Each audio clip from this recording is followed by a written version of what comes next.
Today, everything is polarized, even down to what we eat. Vegans only eat grass, carnivores only eat ass. Like a person's entire identity is tied to whatever group they support. In a sense, we really do become what we eat. Hey man, in this episode, I explore what these extreme diet movements tell us about our tendency to pick a side, and what impact does that have on our collective ability to actually seek truth. I'm sure I'm not the only one who's confused with all the different advice that's out there. Is meat bad? Tofu give me man boobs? Will keto make me gay? What is the truth? We have easy access to unlimited information, but finding the right information is harder than ever. So in search of this truth, I thought it was best to ask someone who actually grows the food that we eat. The thing that I've come up with is biodynamic farming. How would a farm that's biodynamic look different than like a traditional farm? Don't use any kind of chemicals whatsoever. How's it feel out here to you? I mean, amazing. We're surrounded by cows right now. What are your thoughts on the standard American diet? It sucks. The United States has got a lot of fat people. 60% of people are obese. How is it that a country with more food and information than we can consume has so many people with health problems? I needed to know this answer. Through the process, I found that there are 3 things that you need to know on how extreme thinking can elude you from the truth. And the third one fundamentally changed how I approach any issues in the future. Here's the first one. When I was making this video, I thought the right approach would be to ask a vegan and a carnivore why they believe in their diet. But in this case, there's already tons of documentaries glorifying one and demonizing the other, and it wasn't gonna get me anywhere closer to the truth. I had to talk to someone who would speak the truth on both sides, even if it could potentially impact their brand. Why not a meat-loving CEO of a vegan delivery company? My company is Prep to Your Door. It is a completely vegan company, although we only have 1 vegan and a team of 40. Not me, it's not my partner, nobody on the leadership team. So then why do so many people only think in extremes? People that get super triggered one direction or another probably get triggered about other things in their life as well. You're never gonna convince somebody by calling them a fucking idiot. So why would you even go that direction? When you think about any argument that you've been in, the deeper you get into it, the less likely you're going to listen and accept what the other person is saying. Even if deep down you're like, damn, that's a good ass point, you're not gonna admit that in the heat of the argument. And that brings me exactly to my first point, and it's that extremism is inherently selfish. It's like the zero-sum game. I need to take from you in order to be win, or can we both win?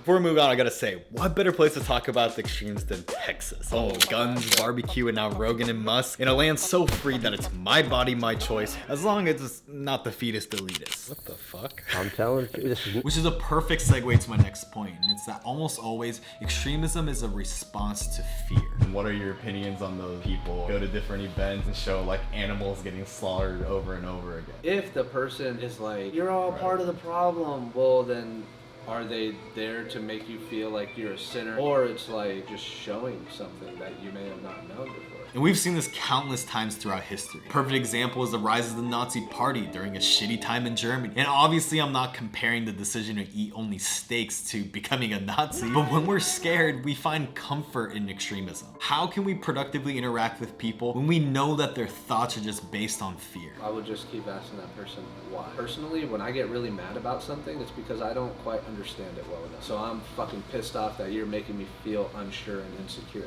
That's really well put. I'm not going to tell anybody how to eat or live, but it's hard to barbecue a lettuce. The longer you identify with a group, what they think becomes your truth. Which leads me to the third and most important realization that fundamentally changed how I think. I'm making a film about all of these things. What should we eat? There's a problem. Evidence-based in science has little to do with our actual nutrition policy and our understanding about nutrition, and that it was 90% politics. And what I realized speaking with Brian was that the key is to follow the money. That's the profits in the processing. Cheap processed food made of corn, wheat, soy, like chicken nuggets, ready-to-go meals, like huge profit markup. You grow meat, fish, eggs, vegetables. There's not a lot of profit margin in them. The big processed food companies, they have all the money. Now they can do lobbying, marketing. Most of the industry research out there is funded by these big food companies. I find something very disturbing about that. Yeah, I have this podcast and it's called Peak Human, and I don't want to be beholden to advertisers, right? I think that's a big problem today. Anything is fueled by advertising, so they kind of dictate things. I know people personally that got kicked off of shows because their message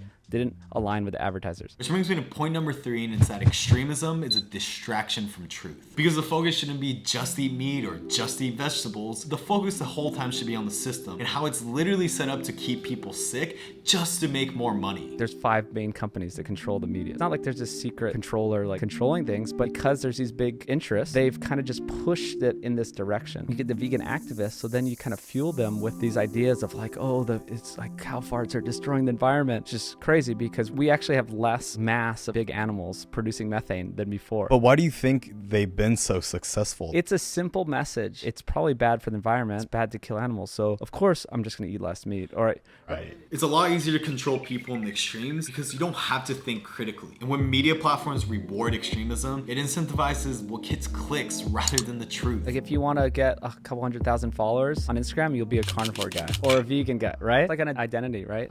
Keto Warrior 237. All along, the truth lied between the extremes. To eat whole foods and cut out the processed shit. And when processed food companies know that they can use extremism as a distraction, they can continue to silently profit from you, the masses getting distracted by the noise. Do you think things are going to improve, or are things going to keep going down the path of lies and deception? I'm not that optimistic about it, but a lot of people waking up. And so now there's this big movement of people questioning. The whole medical system is not a wellness system, it's a sick care. Treatment instead of prevention. Yeah, all of this is based on money. You know, you don't have to go to a biodynamic farm, eat perfectly. Just skip out on the processed foods. Again, as simple as that. Yeah. There's no such thing as objective truth, but see between the extremes and you'll find the closest thing to it. They say that there's 2 sides to every story, and then there's the truth, but oftentimes that truth is meant to be hidden. And to uncover it, it all starts with just asking. What kind of message would you broadcast to them? Eat better, get out in life, eat deep, carry on.